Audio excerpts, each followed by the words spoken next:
course, it's also Holy Week beginning today, and so thank you for returning to our indigenous people this wonderful gift of our traditional fishing grounds. It's such an honor to do this. You know, normally I say things and it's nice and everything's good. You get more water in the shower head and things like that. But this is such an honor. What they've done to you people is incredible. It's like, it's so terrible. Well, you have to travel 4 days in a boat to fish. And it's usually 7 days, I was told before, but 4 days to 7 days in order to fish. And you were there a long time before we were, right? Yes, yes, like, for centuries. Like I would say, yeah, thousands of years, I was going to say. Mr. President, Please. you have another fishery in the Pacific Ocean. This is the Persane fishery that fishes for canned tuna, and then the fishery in Hawaii fishes for fresh tuna. And so there are 150 vessels, and you're opening up Johnston Island, which is very close to Hawaii, makes it a lot easier for them to fish. Even Hawaii, so even Hawaii's. Well, yes, of course. Yeah. You're helping the entire fleet, and most of our fish are sold on the mainland. We also fish for swordfish, and when we have too many regulations for our swordfish fishery, you get swordfish from Peru, Brazil, and all those other places that don't have the same management measures that we have in the United States. So we are very grateful in Hawaii for this, the fishermen, and it's fantastic. So what's the difference? You say canned tuna. Right, you have two different U.S. fisheries there. Yeah, but the same tuna. Different. No, that's skipjack, albacore, and yellowfin, and then. So albacore is canned tuna, right? Right. I know that from. You've seen the can. So yeah. So our fishery fishes for the sashimi quality fish. So it's all fresh. It's an ice fishery, and it's been around since it started in the early 1900s. And well, it's been around for millions of years. Right. Exactly. Long before us. Right. Exactly. That's great. So, you know, that's where you're getting your sashimi and your swordfish from. Most of the swordfish that you eat on the mainland comes from our fishery. You know, they shut down also areas off Maine, you know, the Maine lobster. Oh, yes, yes. And I think we're going to have to open that one up really quickly, too. Yes, sir. But we did it, and then after the election, which was totally rigged, they went out and they put it back again. We'll have that for you next week. It was like 500 square miles or some ridiculous thing like that. And Canada fishes there, but we're not allowed to. Can you imagine? They restricted it, but Canada fishes there. Please. Mr. President, this is such a great honor. You know, today in American Samoa, we're celebrating the 125th Flag Day. It's the first day celebrating when the U.S. flag was first raised there. At this very moment, they're celebrating that. So this is a monumental occasion for the people of American Samoa, and we are truly. So this is a big thing. That's going on right now. Because we're a tuna-dependent economy. 99.5% of our exports is tuna. 99.5%? Yeah. Well, what about the other half? And then about 80% of our private employment is related to the tuna industry. So yes, this is a big thing for the terrorists. We are one industry economy. Right, what's this going to do in terms? It's so interesting to me. It's so horrible and so stupid. It's so stupid. We're talking about a massive ocean, and they're forced to travel 4 to 7 days to go and fish in an area that's not as good and is probably a little more dangerous, the whole thing. So how is this going to affect your business? It's going to be many more, I mean, you're going to be able to do much more business, I would think, right? Yes, we would think that this will definitely result in more fish deliveries, and more fish deliveries is more economic gains for the territory. Tell us what happens when you say China and other people steal your fish. When, in other words, you're forced to go to areas that are very dangerous. Well, because of the monuments and overlays of sanctuaries, our fishermen mostly fish on the high seas. And if you look at Global Watch, you will see China, Japan, Korea, and Taiwan all fishing on our very edge of the 200-mile zone. So our fishing, we're in competition with them. And also, you know, their dumping of their fish on U.S. markets lowers the price for our fishermen.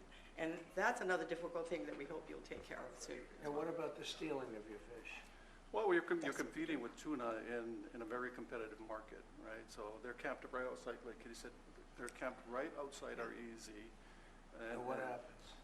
And they're taking our fish because it's migratory. Tuna is migratory. Because we They can't don't- fish in our zone, the fish goes to whoever. And they come in in the dead of night, most of Yes, them they do. go out. They come and Nobody catches they them. take the steal. fish, Yeah, that's a common, well-documented problem. Does anybody, I mean, it's so interesting. It's- Even you have to find this one interesting. Yes. So by doing this, we're gonna give you back your lives. And you've been doing this for thousands of years in this area. And then Absolutely. along comes Biden and Obama, and they say you can't do it anymore, right? This is fish, baby fish. Yeah. So That's right. what's the level of and this is a risky question, but what's the level of popularity of Trump and Samoa versus the Democrats? 77%. For Poll Trump? shows for Trump. Yes, Wow. that's right. 77%. Probably go up to 90 tomorrow. Yes, it'll go up to 100. 100. Maybe 100. Well, it's an honor. I'm not doing it for that. I'm doing it because it's just an honor. Here's one of the boats that they have. Look how beautiful that is down. They use it for a beautiful cruise that takes 7 days before they can do the first fish. Can you believe it? So now you'll be able to do it like almost immediately, right? We get much closer, yeah, absolutely. So if the fish is there, we can make more trips and employ more people. Do you and know through sonar, radar, everything, do you know where the fish are? I mean, can you see that? You get educated guesses, so you get all kinds of different reports, plankton and all kinds of stuff, and they can. It's a beautiful life. You wouldn't choose any other life, right? It's a very unique life. I love what I do. I really do. I mean, if you could have a life like some beautiful leisurely life in Washington, D.C., where you get mugged when you go to work, but other than that, you love politics. If you could live in the White House, you'd take exactly what Might take it under consideration. All right, let's do this, right? That's an honor. You've seen that signature, and I don't use auto pen. You know, like Biden. Biden uses auto pen. I think we ought to- Wafa'afitai, wafa'afitai, wamani mata'eva'ai, watasilawa'oi, watasilawa'oi, ilone fa'amoy moy. Thank you, Mr. President. Thank you, Susanna. You hold that. And what is the second one, please? We have one more also relating to fisheries, sir. This is an executive order on seafood competitiveness. Currently, we have two basic problems here. One is that the American seafood industry is dramatically overregulated. Our fisheries are dramatically overregulated. The other is that we have unfair trade practices from our foreign trading partners relating to the seafood industry. So this executive order is going to attempt to address both of those. The Department of Commerce, other federal departments and agencies are going to work with the fisheries to establish common sense regulatory reforms. How long will that take? I think we're expecting to move as quickly as we can. Yes, sir. You know what I mean, you know exactly what we're talking about already, right? It's crazy. The regulation. It is. Secretary Lutnick is going to fast track that, I can assure you. Howard, please, go ahead. Sure. So you just heard us, the economic zone around Hawaii and Samoa is huge, and it's exclusively ours. So why wouldn't we have our fishermen fish there?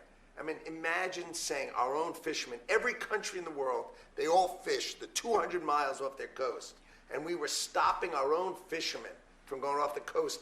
It's totally the opposite of common sense. That's why President Trump has changed it. Now let's talk about regulation.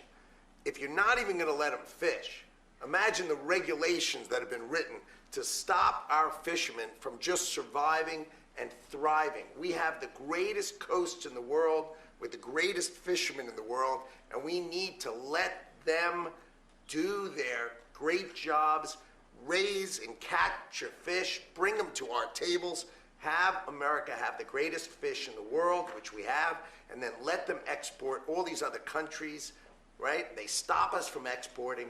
That's going to be over with your leadership and your trading policies. We're going to open all of these markets, and we're going to let our fishermen thrive and prosper, and we are going to have lower cost fish, more of it, and the freshest fish in the world. And this is just common sense for the United States of America. So could I ask, it's so interesting. Yes. So you take these massive areas of water, and other countries are allowed to fish in them, right? No. They sneak in, they poach. They So come they're in, not allowed, but they do it because they don't care. But they fish in their own zones, sir. Yeah. So we're systematically disadvantaging our fishermen by not allowing them to fish in parts of our exclusive economic zone, while other countries have their own exclusive economic zones, and they're fishing the heck out of those. So they're totally benefiting. Now that you're allowing the U.S. fishing fleet to fish, they also serve as observers. And when they see poachers, they report them to the authorities. And so they are a big help to the U.S. Coast Guard. Right. And so it's great for our U.S. food security. It's great. I mean, we should have a trade surplus in fish, and we have a big trade deficit. Crazy. Because of all this. It's just crazy. Nothing, Okay. familiar. This is an easy one. Very easy. Which way you fish? Hi, Mom. This is an easy one. This is crazy, huh? 80% of the seafood in the U.S. is imported. Yeah. Can you imagine that? We import seafood, and we have the greatest coast So and what- fishing in the world. Okay, so in Maine, they do something similar. I think it's like 500 miles or something, some crazy thing. And Canada goes and they fish there, other people fish there, Europe fishes there. The Maine lobster. You can't get Maine lobsters because so Maine's forced to go for days out to some other area that's not as good. We have to free that up too. We'll have that on your desk next week, I promise. The Maine lobster, right? Yeah. It's incredible. You did it last Think of it. time, and they undid it. Canada fishes there. Biden undid No, we're it. not allowed to, yeah. I did it last time in Maine, and they undid it. That's why we have to stay president for a long time. Okay. Thank you, everybody. What an honor. It's a great honor. Thank you, sir. Thank you, Take care Mr. of yourself. President. Thank you, Mr. President. Thank you very much. Thank you very Thank much. you very much. Thank you, Mr. President. Great job. Beautiful. You guys look like a real athlete right here. There, okay, all right. I get a sheet too. Mr. President, Thank you. breaking news, a short time ago, the Supreme Court agreed to hear oral arguments in the case about ending birthright citizenship. How confident are you that the court will rule in your favor and allow that order to end birthright citizenship to go forward? Well, you're just telling me that for the first time. I am so happy. I think the case has been so misunderstood. That case, birthright citizenship, is about slavery.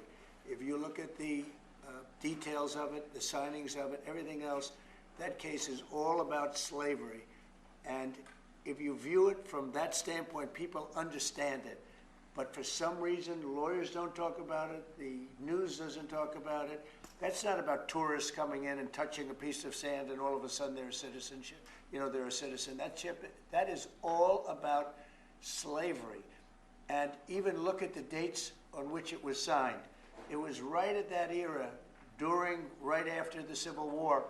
And if you look at it that way, the case is an easy case to win. And I hope the lawyers talk about birthright, citizenship, and slavery, because that's what it was all about. And it was a very positive, it was meant to be positive. And they use it now instead, not for slavery, they use it for people that come into our country and they walk in and all of a sudden they become citizens and they pay a lot of money to different cartels and others. It's all about slavery, and if you look at it that way, we should win that case. Okay. Mr. President, following that, we have a great relationship with the president of El Salvador. Will you ask him to release Garcia so that you can facilitate his return here to the United States? And do you believe he deserves due process here? Well, I must tell you, I have to refer again to the lawyers. I'll have to do what they ask me to do. I had heard that there were a lot of things about a certain gentleman, perhaps it was that gentleman, that would make that case be a case that's easily winnable on appeal. So we'll just have to see. I'm going to have to respond to the lawyers. Mr. President, we're learning that there are now 2 deceased following that shooting at Florida State University.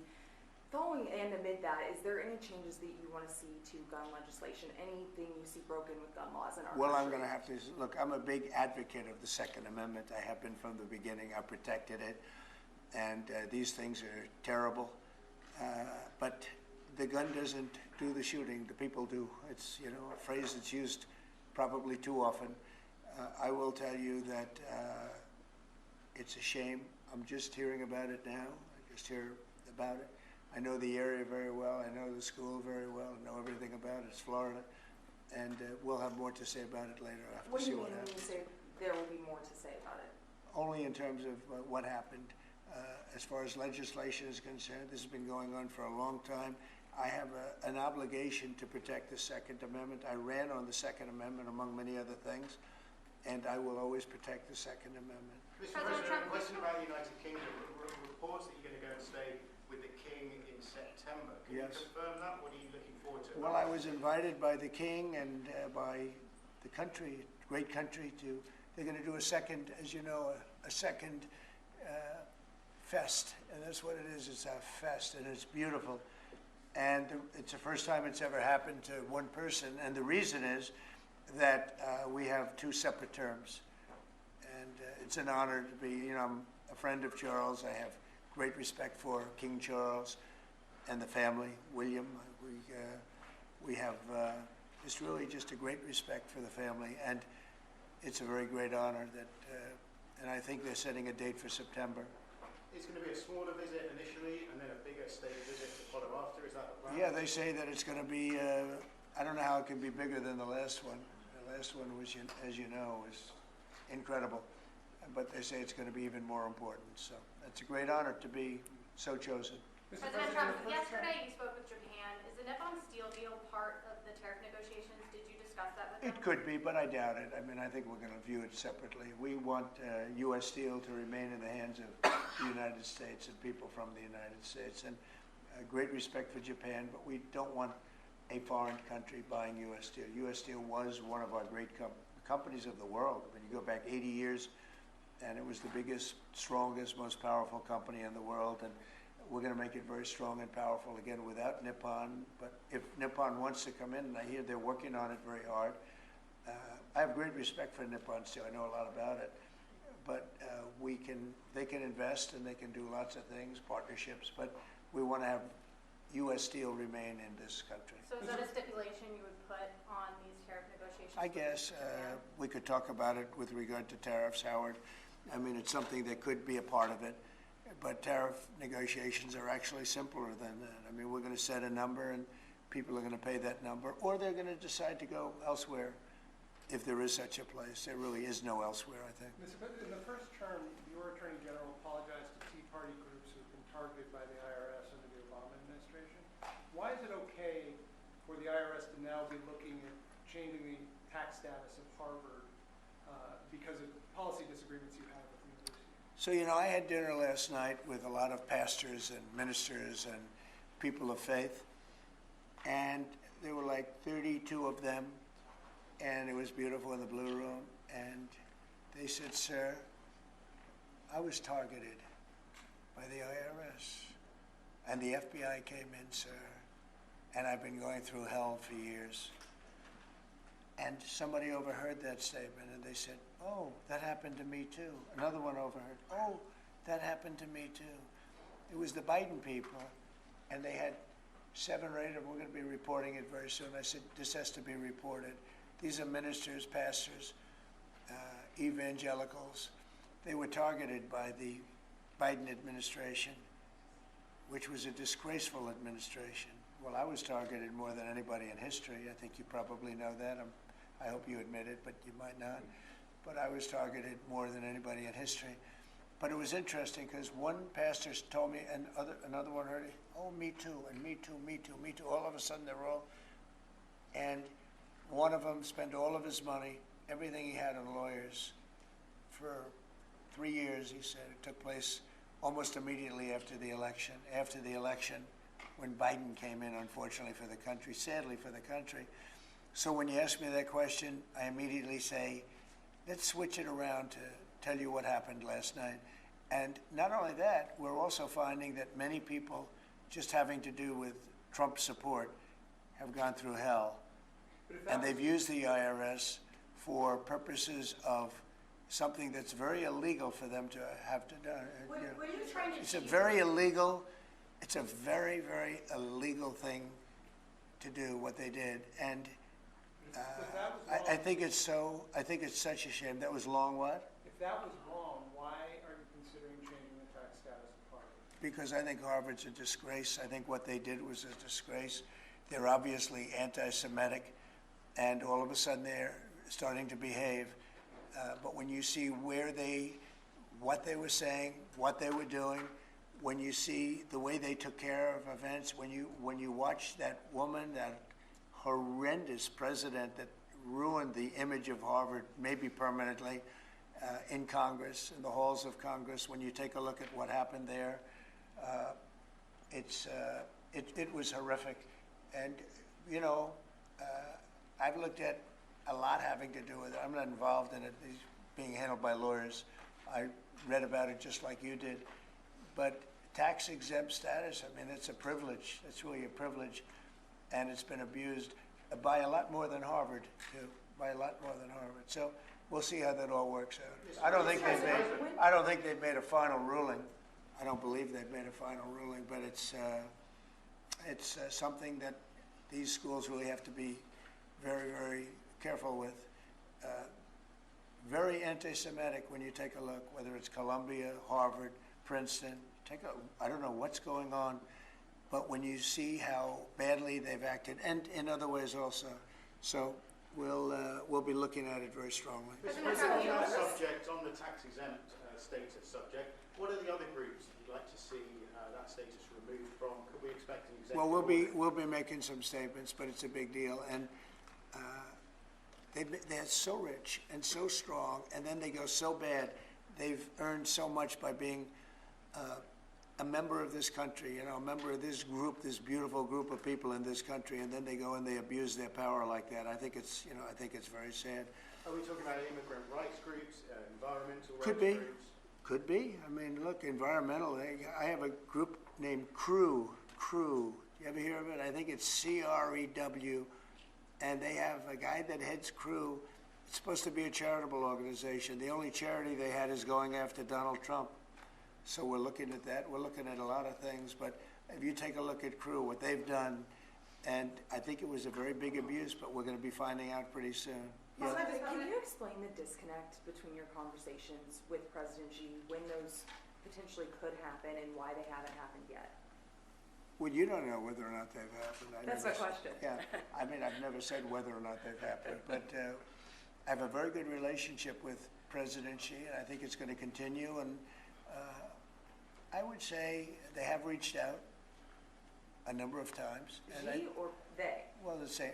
I view it very similar. It would be top levels of China, and if you knew him, you would know that if they reached out, he knew exactly. He knew everything about it. He runs it very tight, very strong, very smart, and yeah, we're talking to China. So they've reached out in recent days or recent weeks. Excuse me? They've reached out since the 145% tariffs. Oh yeah, sure. Do you believe a lot? Do you believe a lot all the time? We're talking. Have you spoken to him directly, to President Xi? I don't want to say that. Yeah. It's just not appropriate. But you're speaking. Sorry. Has he called you directly, President Xi, or reached out to try to facilitate a conversation? Well, you'd think it was pretty obvious that he has, but we will talk about that soon. It's not that important because honestly, we're going to have a deal. I believe we're going to have a deal with China. And if we don't, we're going to have a deal anyway because we're going to set a certain target, and that's going to be it. You have anything to say about that, Howard? I think our tariff policy around the world has every country in the world coming in and talking to us. It is incredible. We had country after country in yesterday. We are confident that we will work out something with China, and the president knows what he wants to do, and I think he knows it better than anybody else in the world, and we are confident that this is going to work out well, both for the United States of America. I'm sure he'll work it out with China, but the amount of other countries who are working with us is incredible, and I think it's really going to work for the American farmers, for our ranchers, for our fishermen, for our businesses. The scale of companies coming to America just every day, like even this morning we were talking about Whirlpool, and then we were talking about car companies opening. The scale of factories coming to America is mind-boggling, driven by Donald Trump's tariff policy, which has got the world coming and finally respecting the United States of America. President Trump, you said And by the way, there's never been anything like it. We have at least $7 trillion of new businesses coming in. If you go back and look at others, I mean, in years they wouldn't do anything like that. So, and this is in a matter of weeks, so it's been pretty amazing. You said we're talking, so China and the U.S. are talking Yeah. on tariffs. Oh, sure. Do you believe then that they won't go higher than 125%? We've heard Chinese officials say that. And then, like, what happens if they do go higher?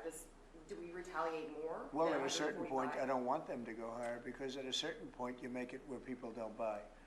So I may not want to go higher, or I may not want to even go up to that level. I may want to go to less, because, you know, you want people to buy.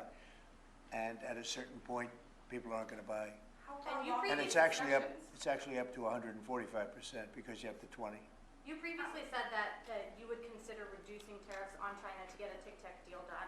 Is that still on the table as of now? Well, we have a deal for TikTok, but it'll be subject to China, so we'll just delay the deal till this thing works out one way or the other. And I think it's a good deal for China. The TikTok deal is very good. TikTok is good for China, and I think they'd like to see us do a deal, especially the deal that we have pretty much done with some of the best companies in the world. If they agree to sign the deal, would you take that into consideration? I think it would be when something talking we about reducing discuss, because tariffs? it's a natural.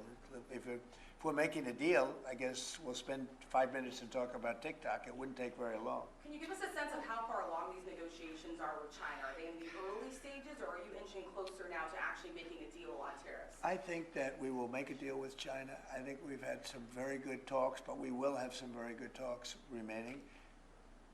And, you know, I view it, and some people say, oh, rush. I think we have a lot of time. I think we have plenty of time. But we have very, very good. You saw Japan was here yesterday. We had Italy today. We had a great conversation with the Prime Minister. We've had very good talks yesterday with Mexico. Talking with everybody. You know, the problem is it's only so many hours in the day. I think we're going to make a deal with China. We're going to make a deal with everybody. And if we don't make a deal, we'll just set a target, and we'll live with that, and it'll be fine too. How much time do you think you have? I would think over the next 3 or 4 weeks, I think maybe the whole thing could be concluded. You have to understand, we're a big, if you think of us as a big, beautiful department store before that business was destroyed by the internet. We're a big, beautiful store, and everybody wants a piece of that store. China wants it, Japan wants it, Mexico, Canada, they live off it, those two. Without us, they wouldn't have a country. And everybody wants a piece.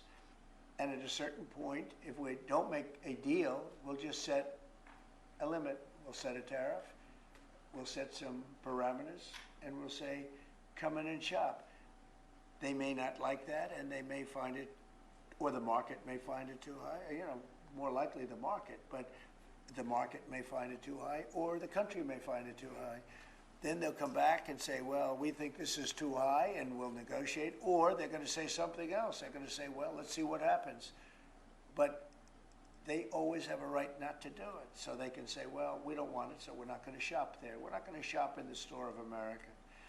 We have something that nobody else has, and that's the American consumer. And I had the most successful 4-year period in the history of this country, and I think we're going to blow it away this time. But there is a little bit of a transition, and we're going to have that little transition, and it's not much of a transition. You know, if you look right now, we're getting 25% on cars, right? We're getting 25% on steel.